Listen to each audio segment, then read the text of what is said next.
Welcome back. Today we're doing a deep dive into something pretty interesting, the world of clone fragrances. Hmm. Specifically, we're looking at a brand called Klone Scents, based on some consumer reviews and sources you shared with us. That's right. It's a popular space right now. It really is. Mhm. And our mission today is basically to figure out what's really going on.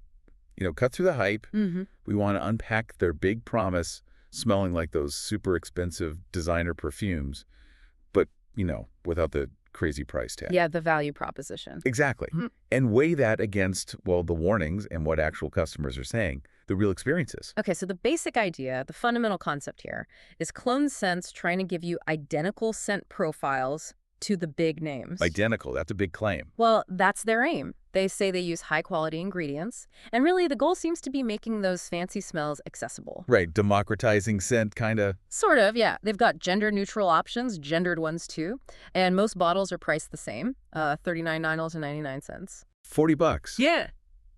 Okay, that definitely explains the appeal. That affordability must be what's driving things. Oh, absolutely. We saw in the reviews, people consistently said the smells are, good for the price. They like wearing something designer-inspired day to day without that huge spend. Exactly. And it's not just the single bottle price. The structure encourages buying more. Ah, like bundles. Yeah, they have that buy two, get one free promo. That pushes the cost per bottle down even further if you buy a few. Okay. That promise of like everyday luxury, it's a huge draw, no doubt about it. It really sounds tempting. A $40 near-perfect copy of a designer scent. So what's the catch? There's usually something, right, in the fine print or maybe getting it delivered. Well, yeah, that's where we need to look at the execution. It's one thing to promise, another to deliver consistently. Okay. And when you look at places like Trustpilot, you start seeing some recurring complaints, issues that suggest maybe things aren't always smooth. Like what kind of issues? Late deliveries pop up quite a bit, missing items in orders, and customer service gets criticized in several reviews for not being very responsive. So logistical headaches, that can definitely sour the deal even if the price is low. It really can. So, okay, let's say your package does arrive eventually. What about the actual product performance? Does it live up to the clone idea? Yeah, is there a warning there? Something to balance out that low price. There seems to be, yes. Longevity. How long the scent lasts, that seems, well, inconsistent. Several reviews specifically mentioned the scent fading faster than they expected or hoped. So the initial smell might be close, but it doesn't stick around like the original high-end one. That appears to be a key difference people are noticing, Right. which is, pretty important info for you if you're thinking of buying. Definitely.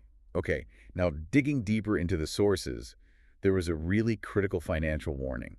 Something about the checkout process. Yes, absolutely crucial. This involves an optional thing called Clone Plus. It's a subscription. Optional, But it can get automatically added to your cart when you're checking out. It's one of those convenience features that can easily turn into a hidden cost if you're not careful. Oh, I see. Like a free trial that auto-renews. Sort of, or just an add-on you didn't explicitly ask for. Right. The sources strongly urge shoppers to double-check everything before paying. Right. You really need to read the fine print, check those boxes, make sure you're not getting auto-charged for something recurring that you didn't actually want. Wow. Okay.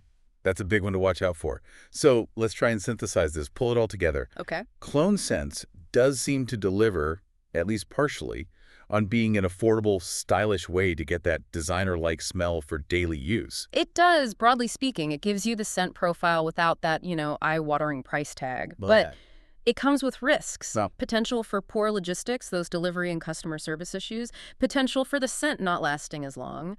And that checkout process needs real vigilance. Right. So the actionable knowledge for you, the listener, is really proceed with caution. Know about the potential delays, know the scent might not have amazing staying power, but maybe most importantly, keep a really close eye on that cart before you click buy. Avoid that sneaky subscription. Yeah, be an informed buyer. Exactly. Which brings us to our final thought for you to mull over. Since the whole point here is saving money in everyday use, Right.